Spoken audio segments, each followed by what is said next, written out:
নমস্কার বন্ধুরা, সুপ্রভাত। কেমন আছো সবাই? আর কটা বাজে এখন? সকাল 9:30 মতো বাজে। আর আজকে হচ্ছে সেপ্টেম্বর মাসে, আজকে হচ্ছে তোমার 2 তারিখ।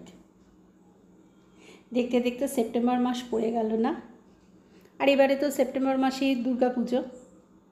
তনি যাচ্ছে এখন স্কুলে, তো ও স্কুলে গেল মানে আমার আপাতত মানে বেশ কিছুটা কাজ কমপ্লিট হয়ে গেল। একটুখানি বেরোলাম, সামনে মোড়ের মাথায় একটু যাচ্ছি, দোকানে কিছু কেনাকাটি করার আছে। অন্য সব রান্না হয়ে গেছে, মাছটাই বাকি ছিল। মাছটা হচ্ছে সকালে তন্নির মতো করে দিয়েছিলাম। কদিন ধরেই খুব রোদ্দুর উঠছে আর প্রচণ্ড গরমও ছিল, কিন্তু কালকে রাত্রে একটু বেশি রাত্রে ঝমঝম করে কি প্রচণ্ড বৃষ্টি, কোনো কোনো জায়গায় একটু বোধহয় জলও দাঁড়িয়ে গেছে। আজকে সকালেও ঝিরঝির করে বৃষ্টি পড়ছিল, কিন্তু এখন বেলার দিকে দেখো কি সুন্দর রোদ উঠেছে। মাঝে মাঝে একটু বৃষ্টি হলেও ভালো হয়, কারণ এক নাগাড়ে গরম সহ্য হয় না। আমাদের এই উপরে আরও বেশি গরম লাগে, তার থেকে নিচতলাটা ঠান্ডা।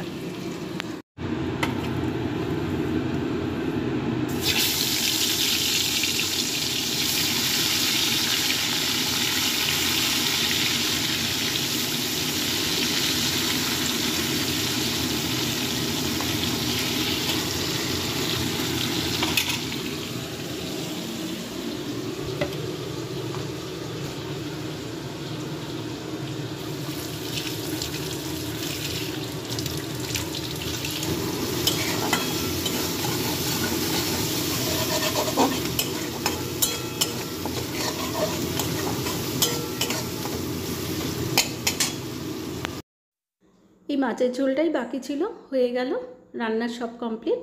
আর সকালে মেয়েকে শুধু একটু মাছ ভেজে দিয়েছিলাম, ডাল দিয়ে মাছ ভাজা দিয়ে খেয়ে গেছে। টিফিনও বানিয়ে দিয়েছিলাম। চলো এবার আমি রান্নাঘরটা পরিষ্কার করে নিই। দুপুর 2টোর মতো বাজে, ওই 2:05 হবে। আর আমার খাওয়া হয়ে গেছে। তনি তো স্কুলে গেছে, আর মাকে খেতে দিয়ে তারপরে আমি খেতে বসেছিলাম, কিন্তু মার তো একটু সময় লাগে। মা এখনও খাচ্ছে, আমার খাওয়া হয়ে গেছে। এবার খেতে বসার আগে এমন ঝিরঝির করে বৃষ্টি শুরু হলো, ছাদে সব জামা কাপড়গুলো দিয়েছিলাম সব তুলে সিঁড়িতে মেলে দিলাম। এখন আবার দেখছি, খেতে বসে দেখছি কি প্রচণ্ড রোদ। ভাবলাম খেয়ে উঠে জামা কাপড় রোদে দিতে আসবো, ওমা এখন ছাদে এসে দেখছি আবার রোদ চলে গেছে। বর্ষাকালে এই এক জ্বালাতন, আলাদা করে আর এক্সারসাইজ করা লাগে না। সিঁড়ি দিয়ে 10 বার করে খালি রোদ আসবে আর বৃষ্টি আসবে, ওঠানামা করতে করতেই অর্ধেক এক্সারসাইজ এখানেই হয়ে যায়। এখন আকাশ ভর্তি মেঘ আছে, কি করবো তাই ভাবছি। জামা কাপড়গুলো দেবো, এক কাজ করি ভিজেগুলো দিই, শুকনোগুলো থাক। আমার মতো সবারই তাই অবস্থা।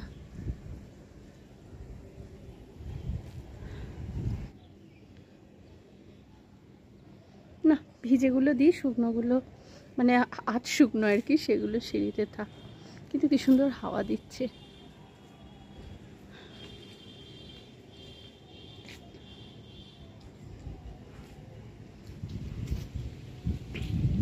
আজকে আমারও ওই কি বলে ওগুলোকে, টাইম ফ্লাওয়ারই তো বোধহয় বলে।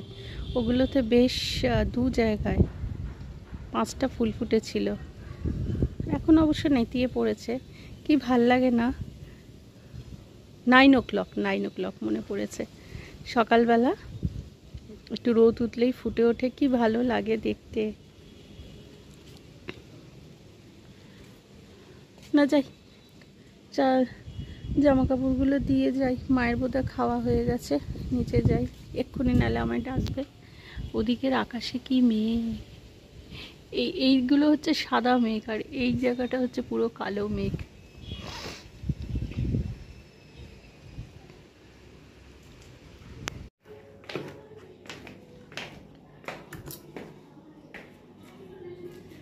ছাদের কাজ হয়ে গেছে, চলো নিচে যাই।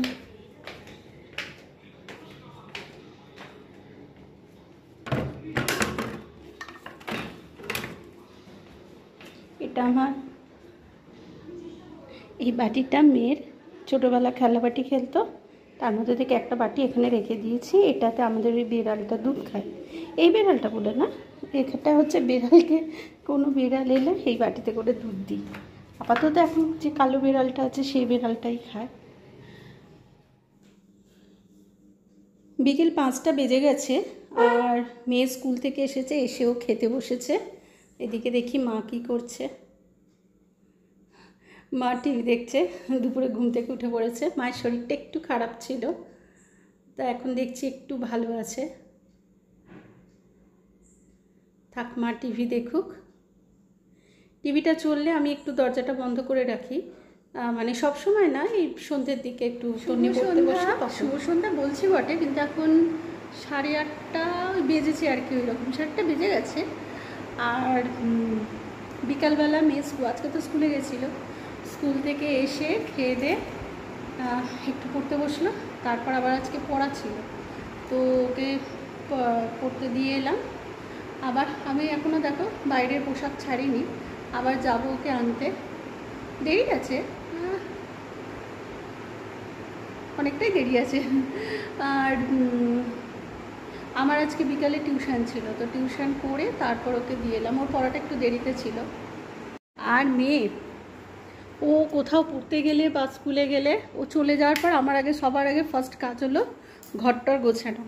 এই দেখো কী অবস্থা করে রেখেছে। এখানে বসে বসে টিচার্স ডের জন্য কার্ডও বানাচ্ছিল, সেই জন্য এইরকম অবস্থা। আবার পড়তেও বসেছিল। তো চলো আগে এগুলো গুছিয়ে নিয়ে তারপরে মা ওদিকে একটু ঘুমিয়ে পড়েছে। মাকে এখন ডাকবো না, আগে মেয়েকে এনে নিই, তারপরে মাকে খাবার জন্য ডাকবো। আর মেয়েকে এনেই তারপরে রাত্রের খাবার বানাবো। তো আগে গুছিয়ে নিই এগুলো।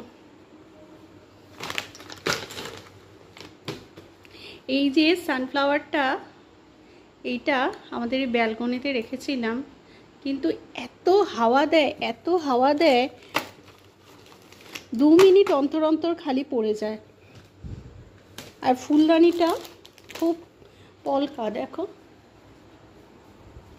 ফুলদানিটা খুব হালকা বলে খালি পড়ে যায়, সেই জন্য এটা ঘরে এনে রেখেছি।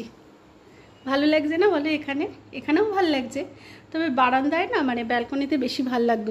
ভোরবেলা সূর্য উঠলে সূর্যের যে প্রথম আলোটা সেইটাই ফুলগুলোর উপরে এসে পড়ে, আর কি সুন্দর দেখতে লাগে। কিন্তু ওখানে একটা বেশ ভারী, মানে হাওয়ায় যাতে পড়ে না যায় এরকম ফুলদানি এনে তারপরে রাখতে হবে।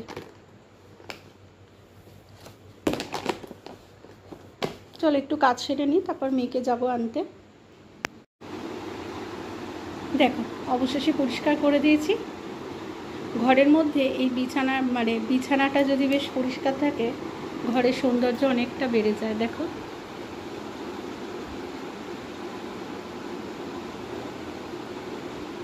আজকে মেয়েকে পড়তে দিয়ে আসার সময় রাস্তায় দেখলাম ফুচকা।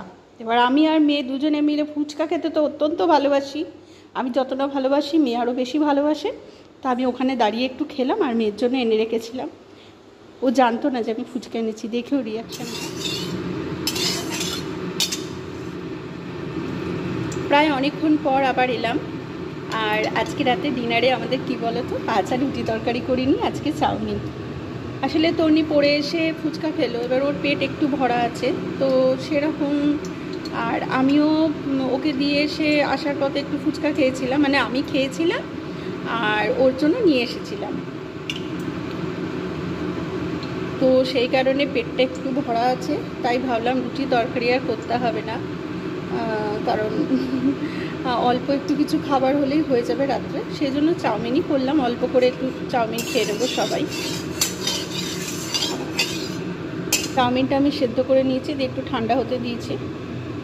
আর এটা ঝুরঝুরেই হয়েছে, খুব একটা লেগে যায়নি। কেন বলো তো, জলটা ফুটিয়ে জলের মধ্যে একটু নুন দিয়ে চাউমিনটা দিই, তবে চাউমিনটা ফুটে গেলে ওর মধ্যে কয়েক ফোঁটা তেল দিয়ে দিই, তেল দিয়ে নাড়িয়ে দিই, যে কারণে লেগে যায় না। তারপরে ওটা ছেঁকে নিই। আর চাউমিনের জন্য এখানে নিয়েছি আলু, গাজর, বিনস, পেঁয়াজ, টমেটো, আর এখানে নিয়েছি একটু কাঁচা লঙ্কা কুচি, আদা কুচি। চাউমিনের প্যাকেটের ভেতরে নেই মশলাটা ছিল, মশলাটাও দিয়ে দেবো।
Chowmein ready.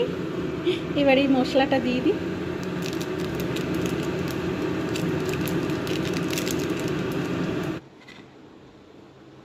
আমারটা নিয়ে নিয়েছি, মেয়েরটা নিয়ে যাচ্ছি, আর ওদেরটা দিয়ে এসেছি। চলো দিয়ে আসি মেয়েকে। চলো আমি এবার খেয়ে নিই, আর এর সাথে সাথে আজকের ভিডিওটাও এখানে শেষ করি। আর তোমরা সবাই খুব ভালো থেকো। আসি তবে আজ। শুভরাত্রি।